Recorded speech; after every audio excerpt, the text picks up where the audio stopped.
മധുരയിൽ നിന്ന് രാജേന്ദ്രനാണ് കൂടുതൽ സമ്മേളനത്തിൽ നിന്നുള്ള വിവരങ്ങൾ നൽകാനുള്ളത്. രാജേന്ദ്രൻ, പ്രധാനപ്പെട്ട വിഷയങ്ങളൊക്കെ ചർച്ചയാകുകയാണ്. പാർട്ടി കോൺഗ്രസിൽ രണ്ട് പ്രധാനപ്പെട്ട പ്രമേയങ്ങൾ ഇന്ന് അവതരിപ്പിക്കപ്പെട്ടു. ആഴക്കടൽ മണൽ ഖനനം, മറ്റൊന്ന് കാശ്മീരുമായി ബന്ധപ്പെട്ടത്. എന്തൊക്കെയാണ് ഈ പ്രമേയത്തിൽ പറയുന്നത്? പാർട്ടി കോൺഗ്രസ് എങ്ങനെ പുരോഗമിക്കുന്നു? പാർട്ടി കോൺഗ്രസിൽ സംഘടനാ റിപ്പോർട്ടിന് മേലുള്ള ചർച്ച തുടരുകയാണ്. ഈ ചർച്ചയ്ക്ക് നാളെ മറുപടി പറയും. അതിനുശേഷമായിരിക്കും സംഘടനാ റിപ്പോർട്ട് പാസാക്കുക. അല്പം മുമ്പ് വാർത്താസമ്മേളനം നടത്തിയതിൻ്റെ വിശദാംശങ്ങൾ മുതിർന്ന നേതാവ് രാഘവലു വിശദീകരിച്ചിരുന്നു. രാജ്യത്ത് CPM-ന്റെ അംഗസംഖ്യ കൂടുകയാണ്. CPM-ന് ഇന്ന് 10,19,009 അംഗങ്ങളുണ്ട്.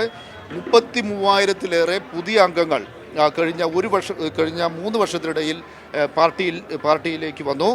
സ്ത്രീകളുടെ അംഗത്വത്തിൽ വർധനവുണ്ടായി. നേരത്തെ 18.2% സ്ത്രീകളെങ്കിൽ അതിപ്പോൾ 20.2% ഉയർന്നു. അതായത് ആകെയുള്ള പാർട്ടി മെമ്പർമാരിലെ 1/5 പേർ സ്ത്രീകളാണ്. അതാണ് എടുത്തു പറയേണ്ട ഒരു വസ്തുത. യുവജനങ്ങളുടെ പ്രാതിനിധ്യം വർദ്ധിക്കുകയുണ്ടായി. നേരത്തെ 19.5% യുവജനങ്ങളുടെ പ്രാതിനിധ്യമെങ്കിൽ ഇപ്പോൾ 22.6% ഇത് വർദ്ധിച്ചു.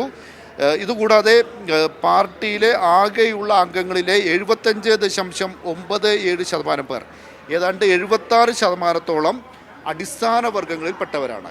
പാർട്ടിയിലെ അംഗങ്ങളിലെ 76%-ഓളം സമൂഹത്തിൻ്റെ ഏറ്റവും താഴെത്തട്ടിലുള്ള അടിസ്ഥാന ജനവിഭാഗങ്ങളിൽപ്പെട്ടവരാണ്. അതായത് CPIM എന്ന് പറഞ്ഞാൽ ഇന്ന് രാജ്യത്തെ ഏറ്റവും താഴെത്തട്ടിലുള്ള അടിസ്ഥാന വർഗത്തിൻ്റെ പാർട്ടിയാണ്. അതാണ് മെമ്പർമാരിലെ ഈ ഒരു 26%-വും ഈ വിഭാഗത്തിൽപ്പെട്ടവരാണെന്ന് ചൂണ്ടിക്കാണിക്കുന്നതിലൂടെ മുന്നോട്ട് വയ്ക്കുന്ന ഒരു പ്രധാനപ്പെട്ട കാര്യം. മറ്റൊന്ന്, വിവിധ വർഗ ബഹുജന സംഘടനകൾ, CITU, DYFI, SFI തുടങ്ങിയ വിവിധ വർഗ ബഹുജന സംഘടനകളെല്ലാം കൂടി 64 ലക്ഷം പേർ പ്രവർത്തിക്കുന്നുണ്ട്. 64 ലക്ഷം അംഗങ്ങൾ ഈ വിവിധ വർഗ ബഹുജന സംഘടനകളിൽ പ്രവർത്തിക്കുന്നുണ്ട്. ഈ വിവിധ വർഗ ബഹുജന സംഘടനകൾ അതുപോലെ പാർട്ടി മുൻകൈയെടുത്ത് പാർട്ടിയുടെ പിന്തുണയോടുകൂടിയെല്ലാം തന്നെ നിരവധി സമരങ്ങൾ കഴിഞ്ഞ 3 വർഷ കാലയളവിൽ നടന്നിരുന്നു. എടുത്തു പറയുകയാണെങ്കിൽ കർഷക സമരം ഉൾപ്പെടെയുള്ള നിരവധി സമരങ്ങൾ നടന്നിരുന്നു. ഈ പല സമരങ്ങളും തന്നെ ലക്ഷ്യം കണ്ടു. പല സമരങ്ങളിലും ലക്ഷക്കണക്കിന് പേരാണ് പങ്കാളികളായത്. വളരെ പ്രധാനപ്പെട്ട ചില വിഷയങ്ങൾ മുൻനിർത്തിയുള്ള പ്രമേയങ്ങളും സമ്മേളനം പാസ്സാക്കുകയുണ്ടായി. ആഴക്കടൽ ഖനനം അതിന് അനുമതി നൽകരുതെന്നാവശ്യപ്പെട്ടുകൊണ്ടുള്ളൊരു പ്രമേയം പാസ്സാക്കി. സ്വകാര്യ മേഖലയിൽ സംവരണം ഏർപ്പെടുത്തണം. പട്ടികജാതി, പട്ടികവർഗ, മറ്റ് പിന്നോക്ക വിഭാഗങ്ങൾക്കെല്ലാം സ്വകാര്യ മേഖലയിൽ സംവരണം ഏർപ്പെടുത്തണം. ഇതുകൂടാതെ ട്രാൻസ്ജെൻഡേഴ്സിന് തുല്യ നീതി ഉറപ്പുവരുത്തണം. അവർക്കെല്ലാം തന്നെ മാന്യമായി ജീവിക്കാനുള്ള ഒരു സാഹചര്യം ഉണ്ടാവണം. അംഗപരിമിതർക്കും ഇതേപോലെ അവർക്കും അഭിമാനത്തോടു കൂടി തല ഉയർത്തിപ്പിടിച്ച് ജോലി ചെയ്യാനുള്ള സാഹചര്യം ഉണ്ടാവണം. അവർക്ക് നീതി നിഷേധിക്കപ്പെടുന്ന സാഹചര്യം ഉണ്ടാവരുത്. UGCയുടെ പുതിയ റെഗുലേഷൻ അത് പൂർണ്ണമായും പിൻവലിക്കണമെന്ന ആവശ്യവും മുന്നോട്ട് വെച്ചിട്ടുണ്ട്. ഈ വിഷയങ്ങളെല്ലാം മുൻനിർത്തിയുള്ള പ്രമേയങ്ങൾ, ഇനിയും ചില പ്രമേയങ്ങൾ കൂടി സമ്മേളനത്തിൽ അവതരിപ്പിക്കും. നേരത്തെ പറഞ്ഞ പോലെ ഇന്ന് സംഘടനാ റിപ്പോർട്ടിന്മേലുള്ള ചർച്ചയാണ് നടക്കുക. നാളെ മറുപടി പറയും.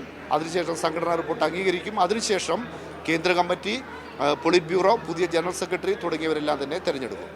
രാജേന്ദ്രൻ, സംഘടനാ റിപ്പോർട്ടിന്മേലുള്ള പൊതുചർച്ചയാണ് നടക്കുന്നത്. മറ്റ് കാര്യപരിപാടികൾ, അജണ്ട എന്തൊക്കെയാണ്? മറ്റ് ഇന്ന് ഇവിടെ ഇതിൻ്റെ ഈ ഓഡിറ്റോറിയത്തിൻ്റെ തൊട്ട് മുൻഭാഗത്ത് വലിയ മൈതാനമാണ്. അവിടെ കലാപരിപാടികൾ നടക്കുന്നുണ്ട്. അവിടെ ഇന്ന് രോഹിണി നേതൃത്വം നൽകുന്ന ഒരു വലിയ ഒരു ശ്രദ്ധേയമായൊരു നാടകം അവിടെ ഇന്ന് അരങ്ങിലെത്തുന്നുണ്ട്. അതിൻ്റെ തൊട്ടിപ്പുറത്ത് പ്രദർശനങ്ങൾ നടക്കുന്നുണ്ട്. ചിത്രപ്രദർശനം, പുസ്തക പ്രദർശനം, ഇതെല്ലാം കാണാനായി 100 കണക്കിന് CPIM പ്രവർത്തകരാണ് ഇങ്ങോട്ട് ഒഴുകിക്കൊണ്ടിരിക്കുന്നത്. നാളെ വൈകിട്ടാണ് വലിയ റാലി നടക്കുന്നത്. 3 ലക്ഷം പേരെയാണ് ആ റാലിയിൽ പങ്കെടുക്കുമെന്ന് പ്രതീക്ഷിക്കുന്നത്. അക്ഷരാർത്ഥത്തിൽ ഈ മധുര നഗരം ഒരു ചെങ്കടലായി മാറിക്കൊണ്ടിരിക്കുകയാണെന്ന് തന്നെ പറയാം. ശരി, സംഘടനാ റിപ്പോർട്ടിന്മേലുള്ള പൊതുചർച്ചയാണ് നടന്നുകൊണ്ടിരിക്കുന്നത്. പാർട്ടി അംഗത്വത്തിൽ 33,000 പേരുടെ വർധനയുണ്ടായി CPIM പൊളിറ്റ് ബ്യൂറോ അംഗം രാഘവലു പറയുന്നു. അവിടെ നിന്ന് മധുരയിൽ നിന്ന് വിവരങ്ങൾ നൽകിയത് രാജേന്ദ്രനാണ്.